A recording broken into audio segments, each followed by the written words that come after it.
selanjutnya lagi masuk ke recovery. Ini yang biasanya ada potongan tadi. Biasanya ada potongan bunganya kita hapuskan atau cukup bayar setengahnya, program-program keringanan seperti itu, Pak.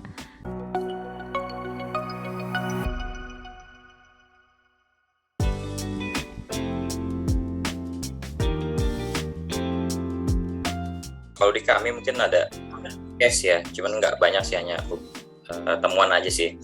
Yang menghubungkan tadi ya relevansi sama loan ya.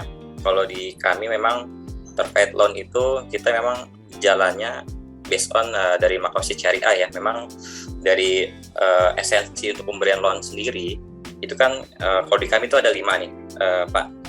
Yang pertama itu terkait agama, nyawa, akal, harta, dan kehormatan. Contohnya seperti apa? Kalau agama ya, contoh kita kasih loan mungkin bantuan jika ada orang yang mungkin pergi haji atau umroh, terus kayak menjaga nyawa itu ketika ada memang kondisi dari misalkan lagi di rumah sakit, lagi dirawat ya, itu bisa. Terus menjaga akal itu kami mungkin bisa nih untuk ngebantu ngasih loan buat teman-teman yang memang mau melanjutkan pendidikan. Terus menjaga harta, nah ini memang kita kasih cuma memang hanya kondisi tertentu dengan persyaratan tentu.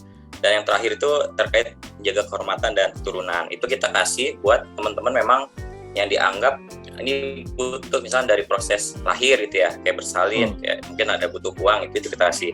Besoknya sih dari situ. Kalau terkait teman-teman yang kena kasus pinjol, itu sebenarnya sih kita cek dulu sih, memang ini terkait employee ini ya, KYA ya, know your employee ya, gimana nih memang di tiap unit tuh tahu nih apakah teman-teman yang secara case itu ada kasus. Contohnya sih memang banyak teman-teman memang pakai pay letter nih, di milenial di kami banyak sih teman-teman pakai pay letter, pakai teman-teman yang kayak pakai dana dulu cuman bayar di akhir, kayak memang pakai kartu kredit juga ada gitu ya. Di kami memang juga ada kartu kredit yang syariah. Cuman memang kalau terkait kena tagihan yang sampai benar-benar gajinya habis gitu ya, mungkin ada ya.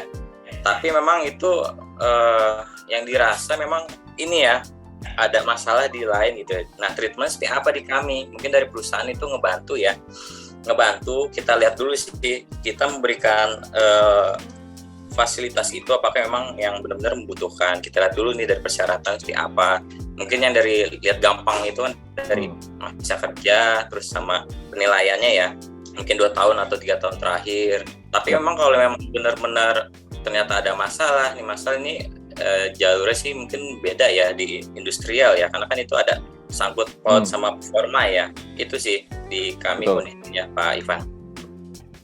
Thanks God sampai saat ini sih belum ada case seperti itu ya. Cuman kita memang sudah membuat policy karena sempat juga dengar dari beberapa grup HR gitu, karyawannya ada yang terjerat lah sampai nelpon ke kantor, datang ke kantor, akhirnya membuat karyawan lainnya nggak nyaman, terganggu gitu ya.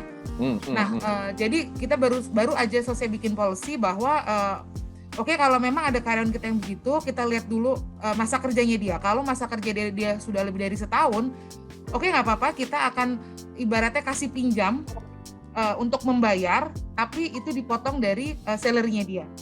Itu atas kesepakatan dari kita, dari perusahaan dan ke karyawannya juga. Misalkan memang mau dipotong berapa kali, misalkan 3 kali, oke, kita akan ada tanda tangan agreement di situ. Tapi ini memang khusus untuk karyawan yang sudah masa kerja 1 tahun. Kenapa dibuat 1 tahun? Karena dengan asumsi 1 tahun itu performanya sudah terlihat dan memang loyalitas terhadap perusahaan juga gitu loh. Jadi itu salah satu bentuk bentuk kita untuk salah satu benefit lah lebih tepatnya Bu ya. Ya, dan menahan untuk talent-talent yang bagus untuk cabut hanya karena masalah finansial di luar gitu ya. Iya, baik. Gitu kalau dilanjut. Mungkin Pak Agus ada mau tambahan Pak mengenai histori atau cerita dari Bu Melati sendiri? Silakan Pak Agus. Untuk penggunaan kini sendiri di beberapa klien kita memang ada yang berangkat dari perusahaan seperti Bu Melati bahwa mereka tutup dulu bunga pinjolnya supaya nggak mengakin membesar ya, karena kalau nggak dibayarkan itu hitungannya harian. Nah begitu mereka tutup, sudah semua udah nggak ada pinjol, mereka shifting, mereka pakai ini untuk menggantikan kebutuhan dana darurat itu sih Pak. Itu yang beberapa klien kami lakukan sih. Karena buat mereka yang penting adalah bleedingnya ditutup dulu gitu loh. Jadi itu memang nggak semua perusahaan kayak gitu. Kebanyakan perusahaan lebih prefer begitu karyawan kena pinjol langsung SP2 biasanya. Mereka nggak mau tahu biasanya alasannya apa. Nah, ada juga perusahaan yang kayak Bu Melati, jadi mereka tutup dulu, tambal dulu bocornya, baru mereka kasih opsi yang lebih aman. Gitu sih Pak. Baik, thank you Pak Agus. Nah, aku juga pengen denger nih langsung dari sumbernya, dari Ibu Desi, dari Julo sendiri Bu, selaku pinjaman online. Itu bagaimana Bu ya mengenai regulasi terhadap ya memang orang-orang yang bermasalah tersebut Bu? Ya, kalau ini sih kita memang hitungannya seperti yang dibilang Pak Agus tadi, hitungannya memang hari ya Pak. Jadi kita untuk tim collection itu ada misalnya dia keterlambatan sekian hari, itu ada bucketnya yang keberapa, seperti itu.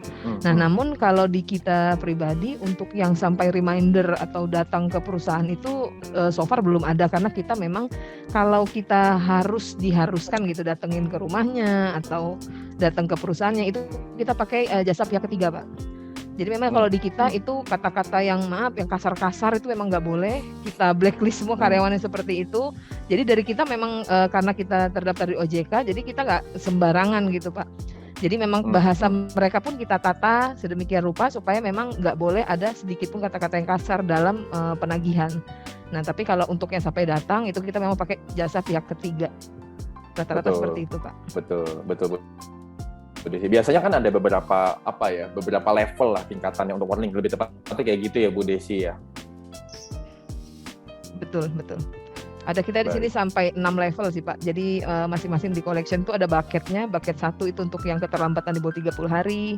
Lanjut lagi sampai bucket keempat. Setelah bucket keempat masih ada reminder lagi. Reminder lagi itu bisa kita minta dari WA biasanya. Selanjutnya lagi masuk ke recovery, ini yang biasanya ada potongan tadi. Biasanya ada potongan bunganya kita hapuskan atau cukup bayar setengahnya, program-program keringanan seperti itu Pak. Namun kalau memang masih juga program keringanan yang kita berikan ini belum dimanfaatkan, maka kita akan berikan ke pihak ketiga tadi, rekanan kita. Seperti itu Pak. Baik Bu Desi. Sebenarnya sudah ada opsi ya, berarti dari pihak pinjol sendiri, cuman ya kembali lagi tantangan ekonomi yang ada di masyarakat ini yang menjadi hal yang memberatkan lah bagi mereka. Tentunya pasti satu dan lain hal, saya nggak tahu, tapi pasti ada hal-hal seperti itu. Saya pengen dengar juga nih dari Pak Ergi sendiri di Stockbit. Kan ini company generasi yang zaman sekarang ya, semua orang nabungnya apa? Nabung saham, orang dari reksadana. Nah, ada nggak nih Pak, tempat Bapak karyawan yang ternyata punya masalah sama kayak tadi kasus seperti pinjaman online, atau mungkin ada regulasi ternyata dari pimpinan mengenai kayak tadi Pak Agus sempat mention kalau ada masalah terkait itu ya kita SP contohnya gitu. Silakan Pak Ergi.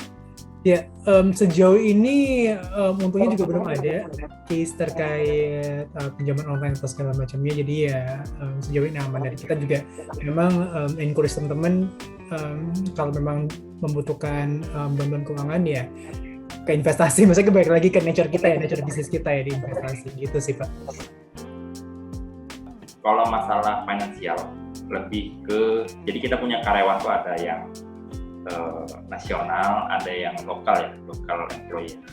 Nah, kebanyakan memang karena teman-teman yang di sini ini adalah perusahaan baru, kebanyakan pinjamannya itu luar biasa ke bank tapi.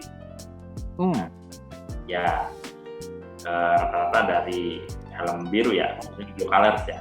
Jadi anak bidang itu dengan surat keterangan dari perusahaan mereka pinjam. Dan jumlahnya tuh nggak kira-kira kebanyakan. Bisa ada 100, 150, 200 gitu kan. Nah, bebannya itu lebih malah ke kita jatuhnya. Ke kita itu maksudnya kita dituntut untuk memberikan gaji besar gitu kan. Nah, sedangkan secara pekerjaan juga biasa-biasa aja. Gitu. Jadi semenjak saya gabung itu sedikit saya rem waktu itu. Jadi saya bekerja sama dengan Bang Mahdi yang di sini. iya, yes or no untuk pinjamannya itu selalu hubungi saya. Maksudnya karena saya tahu berapa gajinya, kemudian kita juga hitung ya. Kasihan juga misalnya gaji 150 juta, potongan per bulan misalnya 5 juta gitu kan. Gaji dia cuma 7 juta, berarti dia makan cuma 7 juta per bulan. Belum yang lain-lain dan lain-lain kan kasihan juga. Nah itu yang sebenarnya kita hitung juga sih. Jadi yes or no-nya tetap dari kami. Secara aturan penegakan sih karena itu personal ya, nggak ada kita.